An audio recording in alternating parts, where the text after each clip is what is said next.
Assalamualaikum warahmatullahi wabarakatuh. Masih bersama saya yang Lutfi bersama podcast kami. Di sini kita akan membahas tentang ilmu kalam.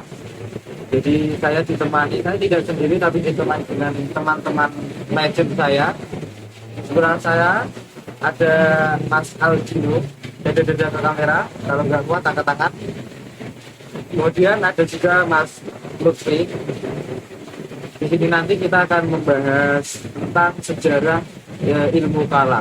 Tapi sebelum itu perlu diketahui bahwa anak-anak zaman sekarang itu bahkan tidak tahu ilmu kalam itu apa, sebenarnya apa. Jadi menurut Mas Lutfi sendiri apa itu ilmu kalam? Kita lempar pertanyaannya ke Ahmad.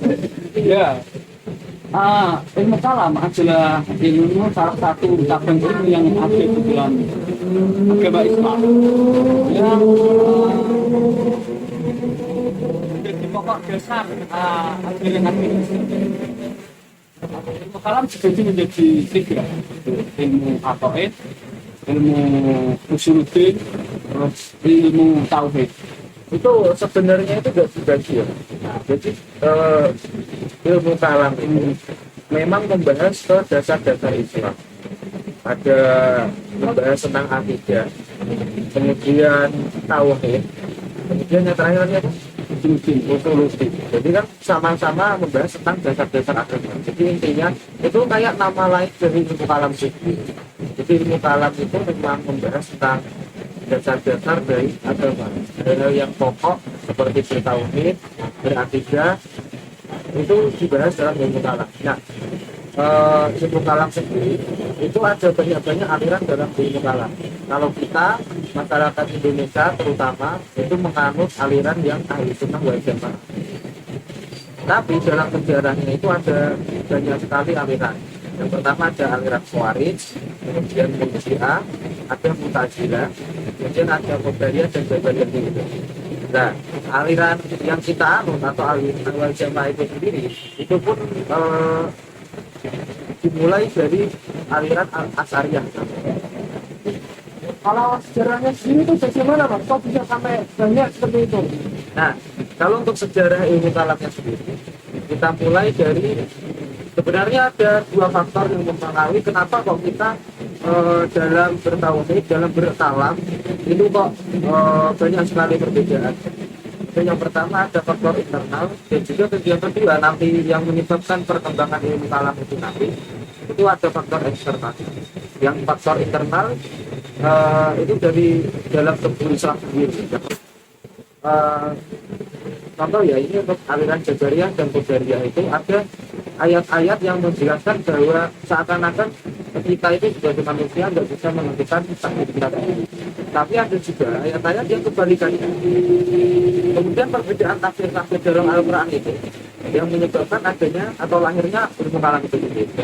Nah, secara historis ada, yaitu ketika mulai dari wafatnya Rasulullah SAW itu dalam tubuh Islam ini sudah ada perpecahan dan contoh waktu pengangkatan Abu Bakar pun itu sudah kaum Ansor mendirikan perkumpulan sendiri di Sakifah mereka. Tapi akhirnya itu masih bisa terkontrol karena akhirnya Abu Bakar yang diangkat. Kemudian pada zaman Umar itu ya masih fine-fine aja. Nah, dalam zaman Umar itu terjadi perluasan wilayah yang sampai ke Mesir, Palestina, dan Syria dan lain sebagainya. Kemudian Umar membuat kebijakan bahwa masing-masing daerah yang baru di luar Mekah atau Madinah itu diberikan semacam gubernur.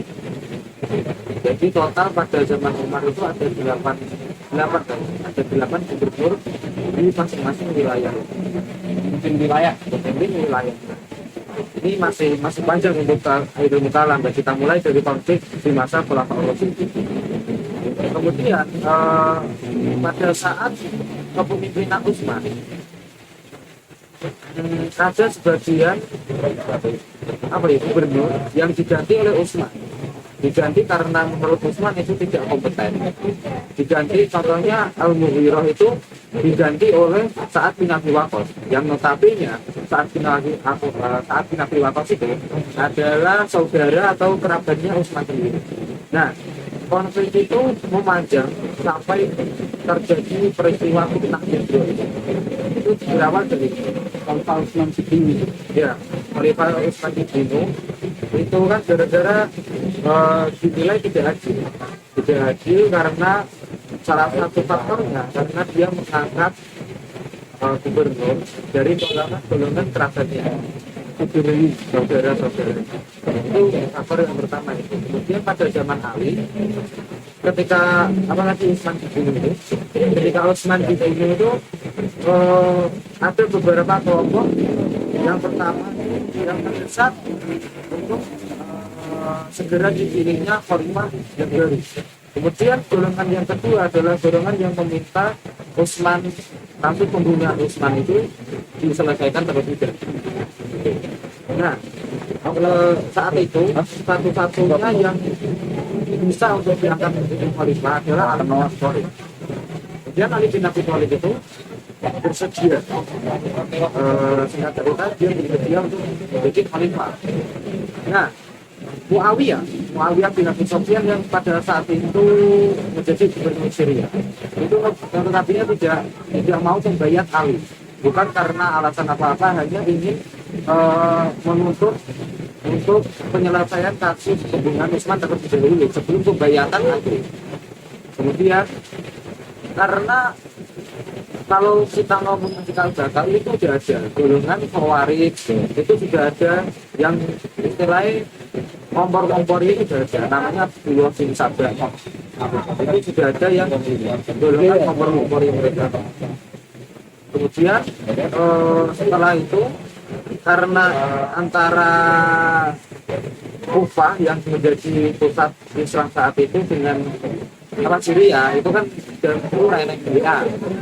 Jadi informasi ini ya cepat. Jadi ketika saling berpesan dua wilayah itu dan jadi komunikasi, dan Ali mengira bahwa Muawiyah itu menentang khalifahnya, dan Muawiyah mengira bahwa Ali tidak mau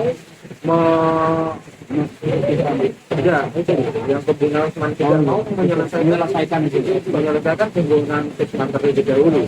Akhirnya karena dikompor-kompori terjadilah perang yang namanya perang Siffin. Perang Siffin itu singkat cerita pasukan Ali itu hampir menang pada saat perang Siffin. Tapi kemenangan itu karena panglima dari Muawiyah bernama Abdul bin As, itu salah satunya dia licik gitu dalam berpolitik. Akhirnya dia punya tipu muslihat. Jadi ketika sudah terdesak, pasukan Muawiyah itu terdesak, Amr bin As itu menginstruksi kepada Muawiyah agar seluruh pasukan di depan mengambil Al-Quran, kemudian dijadikan tobat, diletakkan di tobat. Itu sebagai isyarat peristiwa takfir tadi, takfir ya, peristiwa takfir atau perjanjian damai dengan menggunakan orang lain, untuk bantuan orang lain. Akhirnya disepakati dari nah ini saat peristiwa takfir itu, ketika orang-orang sudah menjulurkan toba Al-Quran di sisi Muawiyah, ada yang namanya golongan Qura. Golongan Qura itu penghafal Al-Quran yang itu merupakan pengikut setianya Ali sebenarnya. Pengikut setia Ali itu kemudian mengumpulkan kepada Ali, ya Khalifah, mereka sudah menunjukkan tanda menyerah, tanda mau berdamai dengan Al-Quran itu. Kenapa Anda tidak menghentikan perang ini? Padahal Ali itu paham Amr bin As itu adalah orang yang licik. Akhirnya ditentang. Tidak, dia punya maksud yang lain, saya juga tahu, tapi mendesak Ali untuk melakukan takfir. Akhirnya Ali menyetujui peristiwa takfir itu. Nah, pas disetujui, kemudian ada dua wakil yang dari kubu Muawiyah adalah Amr bin As. Kemudian dari kubu Ali ada Abu Musa al-Asy'ari.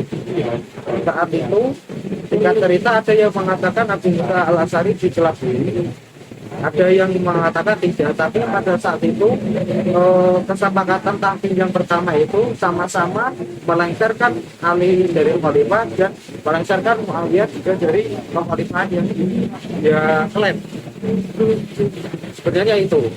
Nah, golongan Qura itu, tapi ini pendapatnya doif ya, karena Abu Musa al-Asy'ari itu bukan seseorang yang pelupa atau mudah ditipu. Tapi intinya Amr bin As itu mendeklarasikan bahwa kami menyokong Ali sebagai khalifah, tapi kami mengangkat Muawiyah sebagai khalifah gitu. Akhirnya golongan Qura yang tadi mengusulkan untuk menerima tahkim itu ngeyel meneh. Kenapa Anda menyalahkan Ali? Kenapa Anda menerima usulan atau keputusan tahkim itu yang merugikan kita?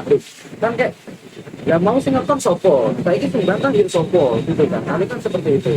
Akhirnya golongan-golongan tadi yang Al-Qura tadi memisahkan diri dari pasukan Ali, karena mereka sebelum itu mengucapkan seperti ini, kamu Ali telah kafir karena telah menetapkan hukum tidak sesuai dengan hukum Allah, karena menetapkan hukum tentang agama diserahkan kepada manusia, yaitu Abu Musa sama Amr bin As. Akhirnya klaim kafir itu mereka mengambil surat Ali Imran ayat 44. Oke. Nah, setelah itu mereka membela dari kelompok Ali, akhirnya Khawarij. Jadi Khawarij itu dari kata bahasa Arab yang artinya khoroja, dari kata khoroja yang artinya keluar. Oke. Nah, jadi mereka menganggap bahwa Ali dan Muawiyah dan Amr bin As itu adalah kafir karena mereka menetapkan hukum kepada manusia dan tidak menetapkan hukum dengan Allah. Itu yang sejarah kelompok Khawarij. Kemudian ada kelompok lain yang namanya Murji'ah. Itu mereka muncul sebagai reaksi terhadap apa yang Khawarij katakan. Jadi kan Khawarij kan menganggap seseorang yang melakukan syirik. Nah, ini nanti perkembangannya di sini. Setelah itu mereka menganggap bahwa setiap orang yang melakukan dosa besar itu adalah kafir. Nah, aliran Murji'ah itu reaksi dari aliran Khawarij. Jadi Murji'ah itu dari kata roja, artinya kembali. Mereka mengembalikan urusan itu kepada Allah lagi, biar nanti yang menentukan itu Allah. Akhirnya yang paling kontras itu antara aliran Khawarij dengan Murji'ah. Yang Khawarij bertolak belakang, karena aliran Khawarij mengatakan bahwa yang melakukan dosa besar adalah kafir. Kemudian aliran Murji'ah mengatakan bahwa yang melakukan dosa besar itu tetap Islam, tapi kita kembalikan atau kita nanti kita tunda untuk pemberjuangannya nanti di akhirat. Itu dua aliran. Kemudian aliran yang ketiga itu ada aliran Mu'tazilah. Aliran Mu'tazilah itu muncul sebagai reaksi dari kedua aliran itu. Kalau secara historisnya, aliran Mu'tazilah itu pendirinya adalah Wasil bin Atha. Wasil bin Atha itu adalah salah satu murid dari Hasan al-Basri.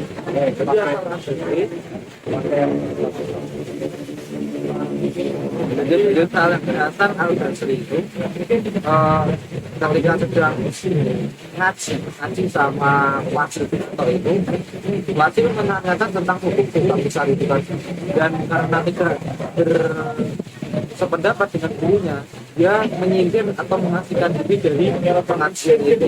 Kata Mu'tazilah itu dari kata intazala anna, jadi Wasil intazala anna, keluar dari kita, mengasihkan diri dari kita. Akhirnya jadi golongan atau aliran Mu'tazilah. Mu'tazilah itu karena kalau tadi yang Khawarij menganggap bahwa dosa besar kafir, kalau yang Murji'ah sudah menganggap yang tetap Islam tapi dibalikan sama Allah. Nah, untuk aliran Mu'tazilah itu dikenal dengan ungkapan atau kata i'tazala atau bainal manzilatain. Artinya dia enggak kafir, enggak Islam juga. Jadi di antara kecil dan di tengah-tengah itu bukan kafir tapi bukan Islam juga. Dia bisa kalau dia bertobat berarti dia Islam, tapi kalau dia masih kafir, tidak mengakui atau berkata sebagai sebenarnya, jadi dia kafir. Terus yang lain ada Qadariyah sama Kalau Qadariyah itu muncul pada tahun 700 Masehi, yang melatar belakangi munculnya aliran Qadariyah itu legitimasi politik pada masa Bani Umayyah yang dipimpin oleh Ja'ad bin Dirham. Kalau tadi Qadariyah itu seperti munculnya itu legitimasi politik yang menentang Qadariyah kayak gitu. Nah, yang memimpin adalah Abu Yunus yang awalnya dia itu Nasrani, terus masuk Islam, terus kembali ke Nasrani lagi. Jadi untuk aliran Jabariyah dan Qadariyah itu munculnya itu ketika jadi kan setelah peristiwa Takfir itu akhirnya kepemimpinan Islam dipimpin oleh Hasan putranya. Kemudian Hasan ada konflik yang akhirnya Hasan itu dijalankan kepemimpinannya ke Muawiyah bin Abi Sufyan. Nah, ketika dikritik oleh orang-orang, kamu itu Muawiyah itu mencuri kekuasaan secara ilegal. Kemudian dia mengklaim bahwa ini adalah keputusan Allah, ini takdir Allah. Nah, jadi aliran Qadariyah itu dijadikan legitimasi politik oleh Muawiyah bin Abi Sufyan. Nah, Jabariyah adalah reaksi atau aliran yang bertentangan dengan aliran Qadariyah. Jadi Jabariyah itu reaksi. Jadi pada kesimpulannya kalau secara historis munculnya aliran kalam itu tadi karena reaksi kok jadi banyak tadi katanya kenapa jadi banyak seperti ini karena Khawarij mengatakan kafir kemudian ditentang oleh Murji'ah ditentang lagi oleh Mu'tazilah kemudian ditentang lagi oleh Jabariyah dan Qadariyah. Yang terakhir ada Al-As'ariyah. Itu Imam Al-As'ari itu sebenarnya dulunya 40 tahun dia hidup sebagai salah satu pemuka aliran Mu'tazilah. Karena dia salah satu anak angkatnya, kalau nggak salah dia anak angkatnya Al-Jubrani ya, dia itu merupakan salah satu tokoh Mu'tazilah. Kemudian kenapa kok di umur 40 tahun baru keluar kemudian menggunakan pahamnya sendiri. Nah, itu ada beberapa faktor. Yang pertama ada 3. Yang pertama ada yang mengatakan karena dia bermimpi Rasul, kemudian dalam mimpinya Rasul bersabda bahwa aliran Qadariyah itu sesat atau tidak benar. Kemudian yang kedua atas perdebatan dengan Abu Ibrahim yang Imam Al-As'ari tidak puas dengan jawabannya. Yang ketiga karena keraguannya sendiri, dia merenung berapa malam di kamar merenung 15 tahun di kamar 15 hari di kamar.